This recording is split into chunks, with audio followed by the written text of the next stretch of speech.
Tutorial High, Bishop's High School, Queens College, St. George's High, North Georgetown Secondary, New Campbellsville Secondary, Tuckville Secondary, Lodge Community High, Christchurch Secondary, Central High, and St. Stanislaus College. I would like to, on behalf of the organizing committee of the Scotia Pepsi football tournament, welcome you today to the start of the tournament phase of the competition.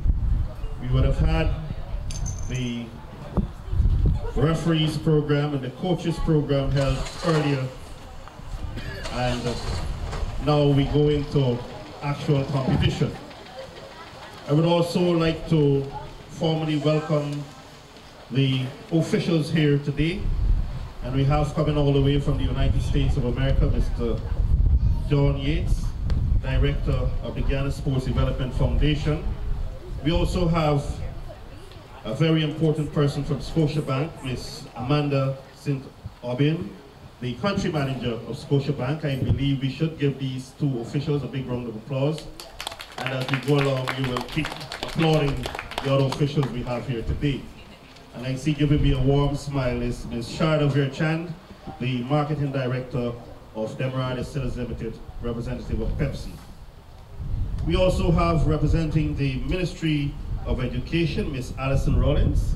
Come on, give her a big round of applause, please. Representing the Guyana Football Federation, Ms. Vanessa Dickinson, who is the President of the Guyana Women's Football Association and also an executive member of the Guyana Football Federation. We have with us also Mr. Alfred King, who is wearing two hats today as the President of the Guyana Football Referees Council and also Permanent Secretary in the Ministry of Culture, Youth and Sport. Welcome, welcome, welcome. I would now ask Mr. John Yates to give brief remarks to get this program started. I'd like to give some history into this program that is in its third year. Colin Baker, who is the brains behind the Guyana Sports Development Foundation, about 3.5 years ago, was talking with a friend that he knew at ScotiaBank for many months about this program, and we presented many proposals, and when some headway was made, Colin was told that the Scotia had a friend at Guyana Distilleries who handled Pepsi, and between those two ladies, we were able to get this program going 3 years ago. And all credit must be given to ScotiaBank and Pepsi for having the courage to come forward and support this program. This year is our third year of the program, and there is an expansion to 13 schools in Georgetown, 6 in Linden, and 6 in Berbice for boys and girls between the ages of 10 and 15. We will see approximately 120 new girls participating in this program, and it is expected that the Guyana Football Federation will scout these programs to get the core players for the Under-17 World Cup program, which is going to start later on in this year. Now, one thing that we have to mention is that this is not basically a competition program. It is a development program where each school has had coaches, they've been given the rules and regulations of the game, and we're going to develop the players from the school stage. And this is very important. One thing I see is missing, and I must make mention of it. This program was to start at 9:30, and discipline requires that if it has to start at 9:30, you, the players, etc., must be here at 9:30. If the officials are late, so be it. But as young people, we need to discipline ourselves and be here on time. I recall that during the program last year, many games were delayed because players arrived late. It's important. We cannot have sponsors contributing to this program and everybody just taking a haphazard way, and we must have some discipline in it. Our plans, we hope that next year we return and we'll have a larger program. But all of that depends on how your response to this. It is hoped that out of the Pepsi ScotiaBank program, that when we look forward down the years, the national team will have many players coming out of this program. As the chairman said, there was a short mic, and I will have a short statement then. Okay, thank you very much, Mr. John Yates.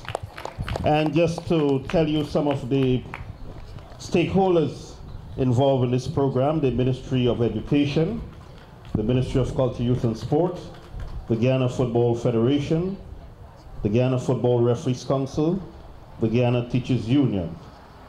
And as we go along with the program, we have coming next to speak, we have a contingent, I must say, from Scotiabank.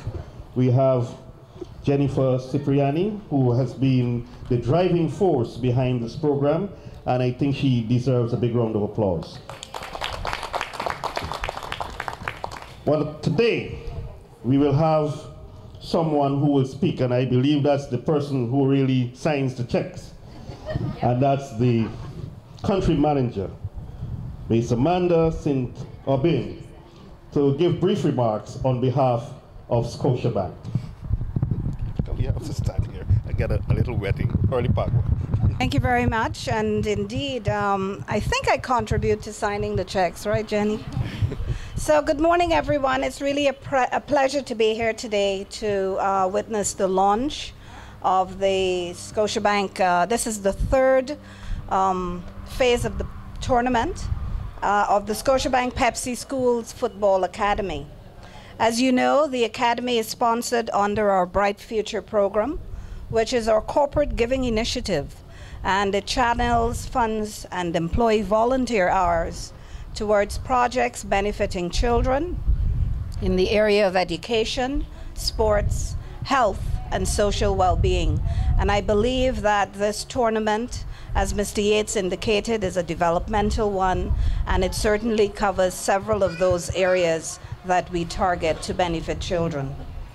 The expansion of the Academy in terms of number and location of schools is heartening for us as a sponsor, as we are assured that we are giving more children the opportunity to realize their dream of playing football. The key question here is, what do we want in return? All we ask of you, the beneficiaries, the children, is that you seize this opportunity to pursue your dreams while continuing to focus on academics. So school is critically important in this process. And for those of you who want to win this tournament, I have the formula: be disciplined and respectful. Practice, practice, practice. Play fearlessly, play very fair, play as a team, but most of all, please have a lot of fun doing it. And anytime you lose a game, despite all of that, please make sure that you don't lose the lesson. Good luck to all the players and teams. Do make us proud. We shall be following your progress, not only at this tournament, but certainly in the future with great interest. Thank you very much. Thank you very much, Ms. Amanda St. Aubin. Next, we have the representative of Pepsi, and we have, in fact, we have all the heavyweights here today. Well, we've had some people working in the background, and I believe that we should pay tribute to Alexis Langhorne for her contribution to this program over the past 3 years. Let's give her a big round of applause, please. But like Scotiabank, there is somebody who has to say yes. and I'm sure that person would have been Ms. Shada Virchand. So I'd like to call her to the microphone to say a few words on behalf of Pepsi. Thank you, Troy. Good morning, everyone. Like Troy said, we had to say yes. But for Pepsi, it's very easy to say yes to programs such as these, because we believe an important part of what we do as a company at Damara Distillers is giving back to our communities. We believe that a company is only as strong as the communities in which we operate, and without the support of our communities, we would not be where we are. So we feel strongly that it is our responsibility as a company to support developmental programs such as these. To the teachers and coaches, I would like to say we really hope that this is just not the start of something that's going to fizzle out at the end of the program. We trust that we are going to see these programs continue in the schools. I'm heartened by the presence and the support from the Ministry of Education here today, and I trust that they will make it their mandate to see that this becomes part of our curriculum so that we can benefit from this long term. To the parents who ensure that their children are part of this program, we recognize that it's not easy to pick your children up, drop them off, take them to extracurricular activities. And we'd like to say thank you for letting us share in your vision. And we hope that together we can work to see these kids become future Jaguars. And to you, the children, we would just like to say, have a great time, play hard. And drink a Pepsi. Play hard, play clean, and have fun. It's always a pleasure partnering with the Guyana Sports Development Foundation, and I would like to say thank you for letting us be a part of this. To ScotiaBank, thank you. It was a pleasure partnering with you once again, and we look forward to taking this program way into the future. Thanks. And just to give you a list of the persons on the organizing committee, we have Mr. Colin Baker, who's the program director. We have Mr. Stanley Harmon, he's the technical director. Mr. John Yates, the local administrative coordinator. Mr. Lindley Langhorn, the Minister of Education representative. Mr. George Rutherford, he's representing the Guyana Football Federation. Mr. Gordon Braffett, Ministry of Sport. Mr. Lawrence Griffith, Georgetown Area and Logistics Coordinator. Andrea Fredericks, Ms. Andrea Fredericks, Administrative Technical Assistant. Mr. Rollin Tappin, who is the Linden Area Coordinator. Mr. Colin Rory, who is the New Amsterdam Area Coordinator. And Mr. Troy Peters. All right, we continue with the program now, and we have representing the Ministry of Education. And if you notice, we would have had the ladies coming up all the way. So, and we are very enthused by the participation of the female teams in this academy. And to talk about the Ministry of Education's involvement, I now call on Ms. Alison Rollins to speak on behalf of the Ministry of Education. The Permanent Secretary, Ministry of Sports and Culture, the Managing Director, the Guyana Sports Development Foundation, representative from ScotiaBank, DDL, representative from the GFF and the football fraternity, teachers, students, parents, the media. A pleasant good morning to you all. It gives me great pleasure this morning to be a part of this prestigious occasion, the launch of the ScotiaBank Pepsi Football Academy for secondary schools, right? Now, when the GSDF Academy first started, it was just in Georgetown, and we're pleased that it has now expanded to New Amsterdam and Linden. The Ministry of Education will always support ventures such as these that give our students the opportunity to showcase their talent and potential. As the academy continues to expand to other administrative regions, it is our sincere hope that we not lose sight of the educational values that can be transmitted during these games, and take the advantage to nurture them throughout this tournament. Let us help our children to discover and develop their talents and strive to be the best that they